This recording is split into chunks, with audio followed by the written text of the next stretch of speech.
एक खूबसूरत सीईओ को कई सालों से कमर में बहुत तेज दर्द रहता था। हर दिन दर्द कम करने के लिए उसे बहुत तेज मालिश करवानी पड़ती थी, लेकिन रात होते ही दर्द फिर से बहुत बढ़ जाता था। यहाँ तक कि 88 बड़े डॉक्टर भी उसकी बीमारी का पता नहीं लगा पाए।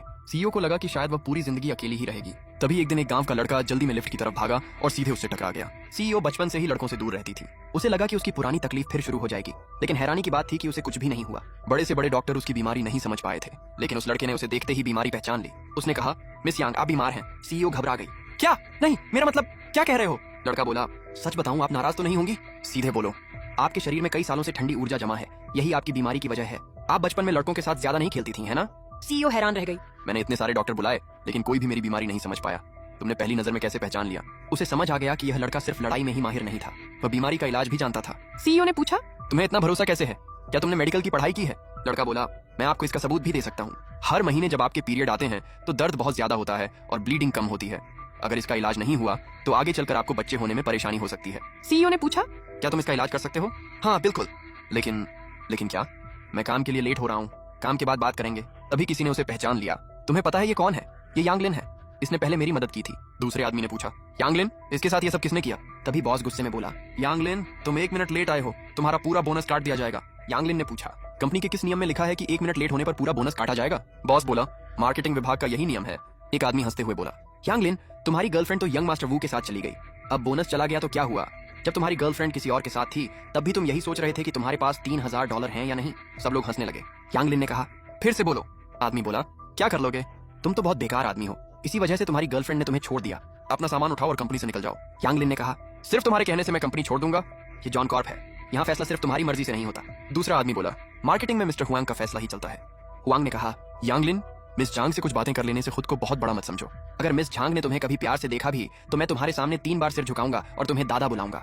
यांगलिन ने कहा, मुझे हाथ मत लगाना। वह आदमी हंसते हुए बोला, अगर मैं हाथ लगाऊं तो क्या कर लोगे? फिर उसने अपने साथियों से कहा, खड़े क्या देख रहे हो, इसे मारो। तभी पता चला कि यांगलिन यूनिवर्सिटी का आखिरी साल का छात्र था। वह पिछले 3 महीने से यहाँ इंटर्न था। दिखने में वह बस एक साधारण इंटर्न था, लेकिन उसने सीईओ की बीमारी तुरंत पहचान ली थी और सबसे बड़ी बात, सीईओ को उसके पास रहने में कोई परेशानी नहीं थी। डिक्सी ने पूछा, मिस झांग, क्या हुआ?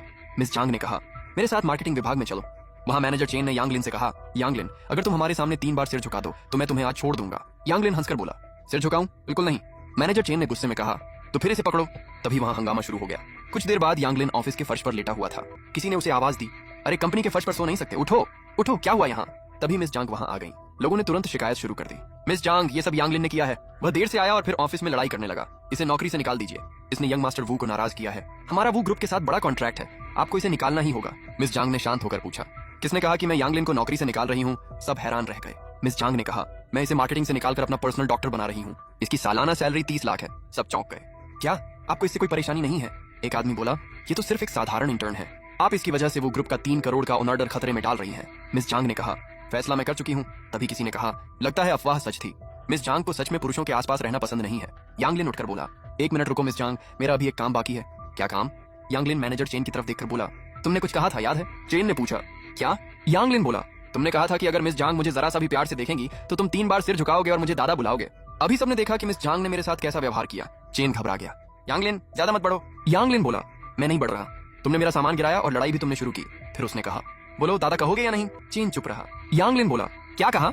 आवाज बहुत धीमी है, मैं सुन नहीं पा रहा। चेन ने मजबूरी में कहा, दादा। यांगलिन बोला, फिर से, दादा दादा। यांगलिन हंसकर बोला, अब ठीक है, लेकिन तुम्हारे जैसा पोता होना भी शर्म की बात है। अब निकलो और दोबारा मेरे सामने मत आना। फिर यांगलिन को 30 लाख सालाना की नौकरी मिल गई। उसने पूछा, आप सच में मुझे 30 लाख देंगी? मिस झांग ने कहा, हाँ, कॉन्ट्रैक्ट यहाँ है।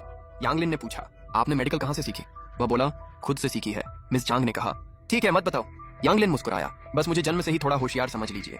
तभी कॉन्ट्रैक्ट की एक शर्त सामने आई, दोनों में कोई निजी रिश्ता नहीं होगा। अगर किसी एक को दूसरे से प्यार हुआ तो उसे दूसरे को 50 लाख देने होंगे। यांगलिन ने मजाक में पूछा, मिस झांग, अगर आपको मुझसे प्यार हो गया तो क्या आपको मुझे 50 लाख देने पड़ेंगे? मिस झांग ने कहा, तुम ज्यादा सोच रहे हो। यांगलिन हंसकर बोला, लेकिन मैं सच में जानना चाहता हूँ, ये 50 लाख वाली शर्त मुझे रोकने के लिए है या फिर खुद आपको रोकने के लिए?